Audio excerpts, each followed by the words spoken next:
At the risk of appearing to be a primitive Oriental, I have to tell you that we do have in the Sufi persuasion specific exercises which are carried out by means of concentration on 10 elements, 5 of which are relative and 5 of which are absolute, which are held to exist in the human body, like the chakras of yoga. The only difference between us and the yogis in that way, I think one of the main ones is that we do not say they actually exist.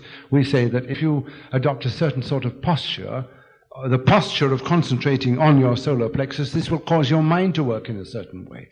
Whereas the yogis insist on the invisible channels which are physiologically present, but your microscopes aren't good enough, so you pay your money to take a pick on that. Now, so we have these 5 centers of spiritual perception.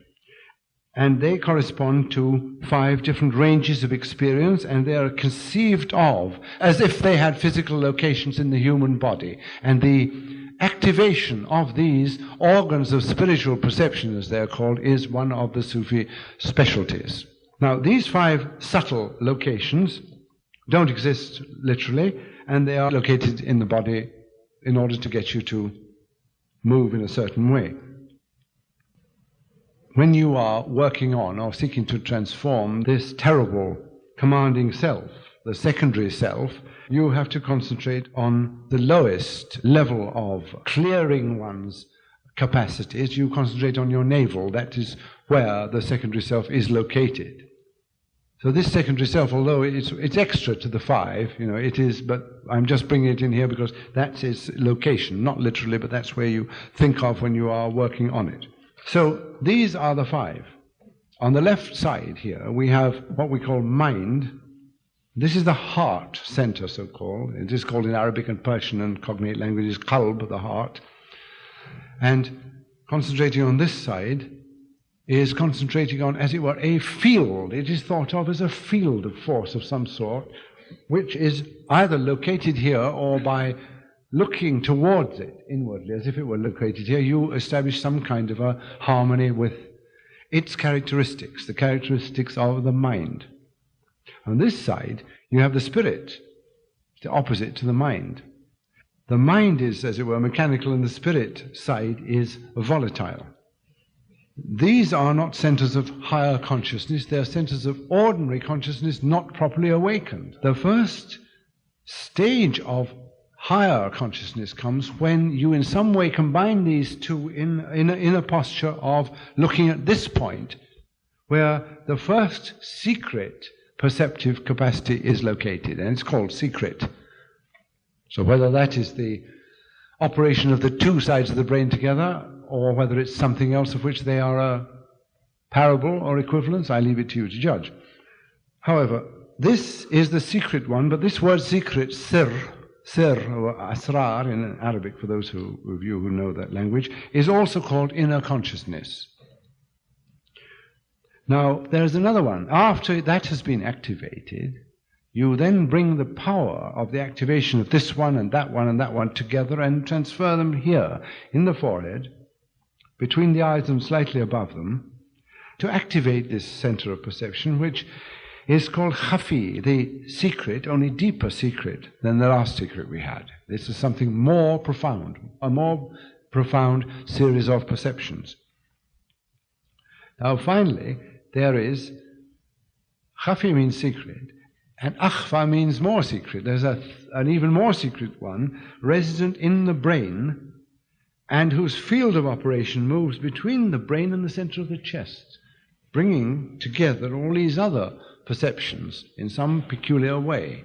This, I have to tell you, and you know I'm not a spooky character, this is true and this does work, and this is common, this doctrine, to all the Sufi persuasions, and although I have no language to rationalize it in English, no means of telling you what it is, I do assure you that the operation of these postures, concentration on these points, other things being equal, I mean, you may get the secret teacher that I told you about syndrome if you're not careful, but other things being equal, do increase these perceptions. There's no doubt about it. That's why one finds it hard to sneer at the Hindu chakra system, which is evidently of a similar origin. Now, I also know that although Sufis traditionally say this is where these places are, and this is what it does, what forms of consciousness which you open up. They also say that it isn't possible to relate this fact to any cosmic equivalence. In other words, there is a discontinuity between this learning and any celestial rationalization or explanation. In other words, even when you have realized certain developments through these exercises, you are not able to say, well, I can now explain it to you in terms of the cosmos because I've been there through that. There still remains a discontinuity.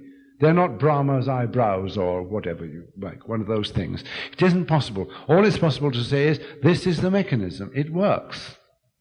And that's a curious but characteristic thing about Sufis, where you do find certain sorts of techniques existing in the body of the material without theological rationales, necessarily. I have heard it said, of course, not by Sufis in a Muslim environment, I have heard it said that the Christian postures of crossing oneself is a mnemonic for this, and it's just a coincidence that it is the form of the cross, but this is a way of affirming the existence of these centers. They do lie across a cruciform shape in the human body, but I mean, I don't know what truth there is in that, because you'd have to ask a Christian mystic. Now, colors, this is another funny thing. We don't believe that colors exist at all in any absolute form. We believe that colors are contaminations. Well, I mean, you can see what that means. In other words, a color comes into being because you've got something which vibrates according to a certain sort of vibration, produces a color. But on the other hand, feeding a color back, we have this, I won't say conviction, we have this certainty that the mind, that is the left-hand one, is in some way connected with whatever the color yellow is. Let's say if you think on or of or see the color yellow, it will tend to affect that center. That's the lowest one, the heart center. The spirit center is red in some peculiar way. The one in between is white, transparent, and the mysterious one, which is here, is black. And the color green causes the whole thing to go. In other words, is the whole system to work, and is therefore equated with the operation of the deeply hidden one, which works in between the brain and these organs of perception. That's the way in which it works. Now, I'm sorry to have to say, although I think I did already slightly, that imagining that one has knowledge because one has a description of an instrument is quite common to all cultures, and it's really not true in this case. I can only tell you we have this scheme, this schema, but I'm telling you it because it might be someday useful to you, and also because we do say there are several forms of consciousness which have to be awakened. They have to be awakened in a certain order, and they each have their own characteristics, and they produce this kind of total effect on humanity, and in turn, by their means, such a person as a Sufi who has developed these things produces an effect on humanity, individually or collectively, both in the sacred and profane areas. That is the mechanism, although it has to be done under proper guidance.